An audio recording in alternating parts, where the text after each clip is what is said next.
essa sonda, geralmente, é como o próprio nome diz. A sonda, ela vai sondar o cidadão para ver se aquele cara, de repente, é interessante para eles. Uhum. Aí eles começam a cercar, a pessoa perde o, a noção do tempo, ou às vezes até desfalece, desmaia. E aí, para que venha depois os seres ali, de algo que está às vezes numa nave próxima, ou na invisibilidade, que isso também Uhum. ocorre, tá? E aí pega uma pessoa, leva para dentro da nave, faz o que tem que fazer e depois larga ela lá. Geralmente Nossa. larga no mesmo local ou algum local próximo, embora já houve casos de pessoas que foram largadas bem longe de casa, né, em outros É estados isso que eu ia te e perguntar. até em Quão outros longe? países. Meu Deus. Tem casos em que a pessoa foi largada, por exemplo, foi pega no Rio Grande do Sul e largaram no México, com carro e tudo. Nossa, E mas a NASA comprou o carro por US$ 10.000 na época. pra É, se falar, chega, fica não, para quietinho. estudo, né? Porque ficou marca em cima do carro, tal, aquela coisa Nossa, toda. Um Fusca mas e na a época. própria alfândega, vai? Como é que você, ó, Não, aí. como é que você em- entrou num país aí com... então, mas aí eu vou te explicar. Desde 1942 existe um acordo entre o Brasil e os Estados Unidos nessa questão dos OVNIs. Ah, Então, tudo que a gente pega aqui, o brasileiro é tonto e passa tudo para os americanos, em troca de tecnologia de terceira geração da aviação. E sempre foi assim e continua sendo. e aí o que eles dão o que eles quiserem pra gente. Às vezes eles permitem que o cara seja treinado em Houston, como aconteceu com o Marco César Pontes. Quem achou tem direito de... O Marco César Pontes, você sabe, né? O nosso astronauta. Sei, sei, sei. Quando que Que aconteceu foi, isso? inclusive, eleito aí. Então, quando que aconteceu isso? Não lembro. Lá para março e 96, tá? Mais especificamente 1996. O que aconteceu em 96? Caso Varginha. Então nós demos nave e seres para eles, e em troca eles deixaram um brasileiro ser treinado em Houston.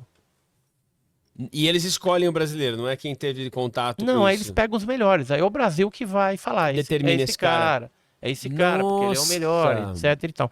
Assim como outros militares também já participaram Sei. de alguns treinamentos, de algumas coisas interessantes, né? Não só nos Estados Unidos, na Inglaterra, em outros países, dependendo de onde eles acharem que é conveniente, por conta dos acordos. Agora, para não ficar só nas minhas palavras, você já ouviu falar em o projeto Blue Book? Já ouvi Projeto, falar, mas eu não projeto do conheço. livro azul? Já Então, o nome é estranho, o nome não, mas eu não em entendo sobre. 1952, o governo norte-americano, mas ali vamos dizer assim, a Força Aérea norte-americana resolveu criar o Blue Book, porque estava tendo muito caso, aquela coisa toda, então vamos criar um órgão para investigar isso, saber o que que é. Uhum, Só que, na verdade, eles queriam tentar explicar o máximo possível para uhum. quando chegasse no final do Blue Book, você falar assim, olha, são tão poucos casos que não foram explicados que isso não interessa. Só que, na verdade, era só para despistar, porque depois o Blue Book começou com outro nome, foi mudando, e depois outro Uhum. nome, e periodicamente o estudo continua, mas os melhores casos eles pegam para eles e o que dá para explicar eles jogam para o público, para Sim, dizer que não, o que lhes interessa, né? o que interessa. Então, na época do Blue Book, foram milhares de casos investigados, não só nos Estados Unidos, mas também em várias outras nações. E o Brasil também. Os americanos vinham para cá investigar, porque já tinha esse acordo desde 42. O Blue Book começou em 52, terminou em 69. O Brasil criou o seu órgão de investigação a partir de 69, que foi a Hum, CIOANI, Central de Investigação de Objetos Aéreos Não Identificados. Mas o que que eu achei? Olhando no Arquivo Nacional Norte-Americano, os documentos antigos do Blue Book, eu descobri um caso onde foi recolhido elementos aí, fragmentos desconhecidos nas vizinhanças de Bicas, que é em uhum. Minas Gerais, e nessa outra continuação aqui, eles falam que houve uma cooperação, ó, cooperação com o Exército Brasileiro e a e Força Aérea Brasileira. Então, hoje eu tenho prova, eu não estou falando só da minha boca, tudo que eu falo é embasado em documentos ou em alguma evidência, alguma coisa que realmente eu tenho, que comprova que os americanos têm esse acordo desde aquela época. Então, tudo que de mais relevante que a gente tem de OVNI, naves, seres, vai tudo para os Estados Unidos. Sempre. Porque lá atrás os brasileiros entenderam que, por conta de ter ocorrido o caso Roswell em 47, os americanos tinham mais capacidade para trabalhar o negócio da engenharia reversa, ou de trabalhar com esses materiais não explicados. Tá, para não ficar só no documento do Blue Não, e eu Book, tô vendo aqui que eles relatam, inclusive, como era, que tava soldado, né? Ou seja, tava selado o negócio quando acharam, né? tava, não Não tinha tinha, como não você tinha não tá, liga, não tinha, como é que se fala?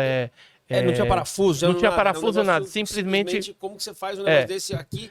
não tem como, não fazer tem isso como aqui. fazer, totalmente diferente. Caramba! Agora, esse aqui é mais incrível.